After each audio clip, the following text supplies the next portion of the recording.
Hello friends, आप सब कैसे हो? आई होप आप अच्छे होंगे। आज हम आपके सामने लेके आए क्लास 12th बायोलॉजी चैप्टर 4 में आज हम यूनिट बात करेंगे 7। हमारी यूनिट है 7। बाकी 6 यूनिट मैंने अपने चैनल की प्लेलिस्ट में अपलोड कर दी हैं, आप जाके देख सकते हैं। फ्रेंड्स, ये आपके लिए मैं टू द पॉइंट क्वेश्चन के साथ करा रही हूँ ताकि आपको टॉपिक वाइज टॉपिक को क्वेश्चन करने में आसानी से हो सके आपसे।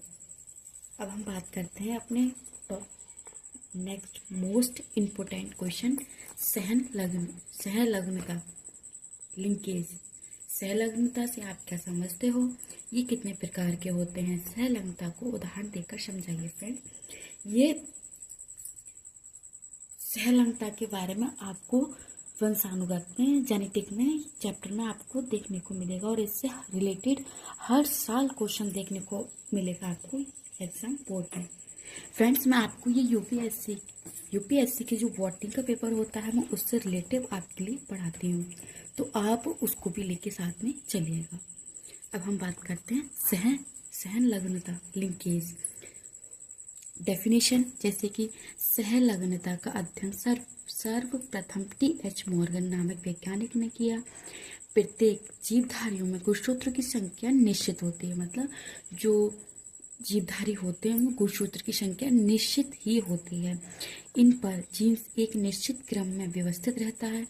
इन जीन्स के बीच में पर्याप्त आकर्षण पाया जाता है। ये जीन्स मेंडल के स्वतंत्र अवयव नियम का पालन नहीं करते, मतलब जो मेंडल का नियम होता है ये उसका पालन नहीं करते हैं।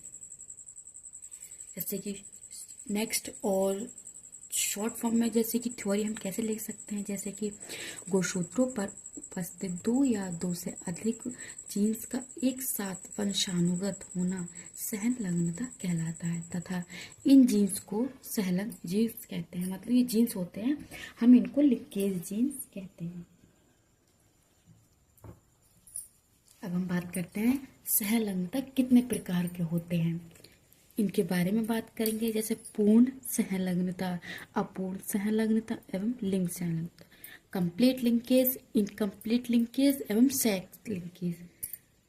इनके फ्रेंड्स आपको ये 10 नंबर में लॉन्ग क्वेश्चन के साथ आपको इसकी डेफिनेशन, ये कितने प्रकार के हैं और इसके बारे में जो भी डायग्राम वगैरह आता है वो सब आपको अच्छे से कंप्लीट करके आना है। फ्रेंड्स, मैं आपको टू द पॉइंट कवर करा रही हूँ। इससे रिलेटेड क्वेश्चंस आपको मैंने इसमें एक एक पॉइंट जोड़ा है, इससे आपको कोई दिक्कत नहीं होगी कि मेरा कोई पॉइंट रह गया है इसमें। अब हम बात करते हैं आगे, प्रकार हो गए इनके। अब हम बात करते हैं पूर्ण सहलग्नता, कंप्लीट लिंकेज। इस प्रकार की सहलग्नता में जीन्स एक दूसरे के नज़दीक स्थित होते हैं, मतलब जो सहलग्न लिंकेज होते हैं वो एक दूसरे के पास होते हैं और अगली पीढ़ी में साथ साथ वंशानुगत होते हैं, तो इस प्रकार की सहलग्नता पूर्ण सहलग्नता कहलाती है। इस पूर्ण सहलग्नता में जीन्स एक दूसरे से अलग नहीं हो पाते हैं और ये बहुत कम देखने को मिलते हैं, मतलब ये जब अलग ही नहीं रह पाते तो ये अधिक देखने को भी नहीं मिलते क्योंकि ये पास ही रहना पसंद करते हैं। अब हम बात करते हैं इनकम्प्लीट लिंकेज, अपूर्ण सहलग्नता। इस प्रकार की सहलग्नता में जीन्स गुणसूत्र पर दूर दूर स्थित होते हैं और जीन्स विनिमय के दौरान नज़दीक आकर नए संयोजन बनाते हैं, तो इसे अपूर्ण सहलग्नता कहते हैं। मतलब इसमें साथ साथ रहते हैं तो ये एक दूसरे से अलग नहीं हो पाते। यहाँ पर ये अलग नहीं हो पाते हैं, लेकिन यहाँ अलग होते हैं। ये अलग होने के बाद भी नज़दीक आकर संयोजन से अपूर्ण सहलग्नता बनाते हैं, मतलब इनकम्प्लीट लिंकेज का कार्य करते हैं। अब हम बात करते हैं लिंग सहलग्नता, सेक्स लिंकेज। इस प्रकार की सहलग्नता केवल लिंग गुणसूत्रों में देखने को मिलती है। लिंग गुणसूत्र पर ये सहलग्न जीन्स एक दूसरे के समीप व्यवस्थित होते हैं, मतलब जो लिंकेज सेक्स लिंकेज होता है उसमें एक दूसरे के समीप व्यवस्थित होते हैं, इसमें कोई क्रिया नहीं दिखाई गई है। अब हम बात करते हैं सहलग्नता के उदाहरण। सहलग्नता के उदाहरण जैसे कि इसके विद डायग्राम के साथ मैं आपको समझाऊंगी। सहलग्नता को ड्रोसोफिला नामक फल मक्खी में टी.एच. मॉर्गन नामक वैज्ञानिक ने देखा है। उन्होंने बताया है कि स्लेटी रंग तथा अविकसित पंख वाली ड्रोसोफिला डबल वी एवं स्मॉल वी का क्रॉस का काले रंग व लंबे विकसित पंख वाली Drosophila small V capital V के साथ क्रॉस कराने पर वह लंबे पंख वाली ड्रोसोफिला उत्पन्न हुई है। मतलब इन दोनों के साथ क्रॉस कराया तो F1 पीढ़ी में हमें लंबे पंखों वाली ड्रोसोफिला उत्पन्न हुई है। जब इसका टेस्ट क्रॉस काले रंग के साथ व अविकसित पंख वाली ड्रोसोफिला के साथ कराया गया है तो F2 पीढ़ी में प्राप्त होने वाले ड्रोसोफिला का जो मधुमक्खी जो अनुपात होता है वो 1:1:1:1 के स्थान पर होता है, 1:1 के अनुपात में प्राप्त होता है। मतलब 1 के ही अनुपात में हमें देखने को मिलेगा। अब हम नेक्स्ट आगे बात करते हैं इसके क्रॉस कराने की जो विधि है उसके बारे में हम आपसे बात करते हैं। कैपिटल वी और स्मॉल वी स्लेटी व अविकसित पंख वाली ड्रोसोफिला, हमने इनको इस तरीके से डिवाइड किया है। और काले व विकसित बड़े पंख वाली Drosophila small B capital V के साथ हमने इसको शो किया है। अब हम इनके साथ क्रॉस कराते हैं, जैसे capital V small V capital V, हमने इन F1 पीढ़ी में हमें वी और कैपिटल वी स्मॉल वी प्राप्त हुआ है। स्लेटी व विकसित बड़े पंख वाली ड्रोसोफिला। फ्रेंड्स, इसमें जो बड़े अक्षर होते हैं उनको हम पहले ही लिखेंगे, चाहे वो छोटा इस साइड हो या उस साइड। हमें बड़ा है तो पहले हमें बड़ा लिखना पड़ेगा, फिर छोटा लिखेंगे। ये बड़ा है तो हमें पहले ही बड़ा लिखना पड़ेगा। F1 पीढ़ी में हमें स्लेटी व विकसित पंख वाले ड्रोसोफिला प्राप्त हुई है। अब हम आगे बात करते हैं। अब हम इसका टेस्ट क्रॉस कराते हैं। टेस्ट क्रॉस जैसे कि हमने उन दोनों की जो हमें प्राप्त हुआ था हमने यहाँ पे लिया capital V small B capital V small B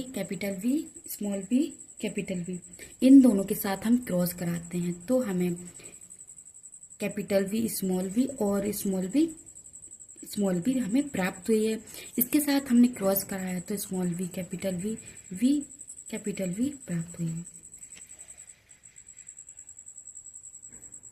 तो वी मतलब हमें इनसे ये प्राप्त हुआ है। तो स्लेटी व अविकसित पंख वाली ड्रोसोफिला प्राप्त हुई है और काले व विकसित पंखों वाली ड्रोसोफिला हमें देखने को मिली है।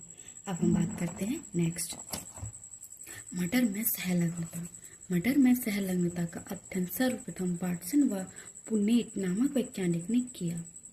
जो पुनेट नामक वैज्ञानिक थे उन्होंने इसका अध्ययन किया। उन्होंने मटर के बैंगनी रंग वाले लंबे परागण वाले पुष्प का क्रॉस लाल रंग व गोले परागण वाले पुष्प के साथ क्रॉस कराया तो पहली F1 पीढ़ी में संकर बैंगनी रंग व लंबे परागण वाले पुष्प उत्पन्न हुए हैं।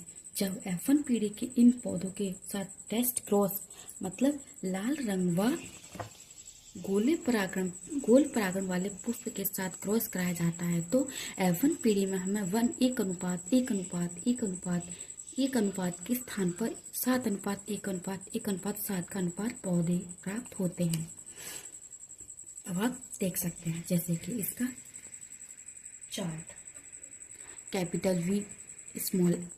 कैपिटल एल बैंगनी रंग व लंबे परागण वाले पुष्प, हमने इनको कैपिटल मतलब बैगन विब्रेंजल से शो किया और परागण एल से, स्मॉल बी और स्मॉल एल लाल रंग व गोले परागण वाले पौधे पुष्प, इनके साथ क्रॉस करा है V small B capital L और स्मॉल एल के F1 पीढ़ी में हमें ये प्राप्त हुए हैं।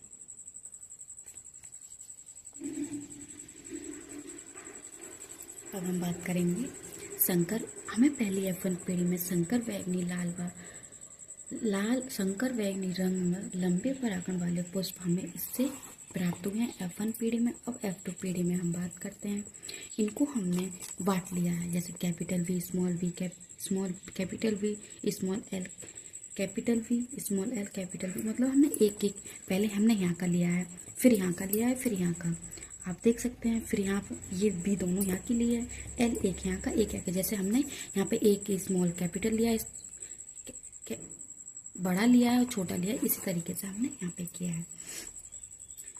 कैपिटल वी बी और ये वाला वी एल और स्मॉल एल के साथ हमने ये अपना कंप्लीट किया।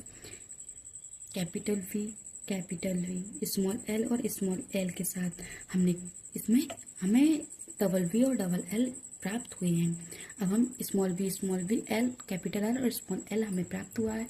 क्रॉस कराने पर हमें स्मॉल बी और स्मॉल एल देखने को मिले हैं। अब हम इनमें देखते हैं कि हमें कौन कौन से इनसे हमें क्या प्राप्त होता है। जैसे कि बैगनी व लंबे परागण वाले पुष्प, बैगनी व गोल परागण वाले पुष्प और लाल व लंबे परागण वाले पुष्प, लाल व गोल परागण वाले पुष्प, हमें ये पुष्प प्राप्त हुए हैं। जैसे इनका 7:1:1:7 हमें प्राप्त हुए हैं जो हमारे सामने है। फ्रेंड्स, अगर आपको इससे भी समझ में नहीं आता है तो आप गूगल कर सकते हैं और आप इसके बारे में अच्छे से जानकारी ले सकते हैं। मैंने आपको ये क्वेश्चन कंप्लीट करा दिया है। आप प्लीज़ वीडियो को ज़्यादा से ज़्यादा लाइक करें, शेयर करें एंड सब्सक्राइब करना ना भूलें। माफ़ी चाहती हूँ फ्रेंड्स।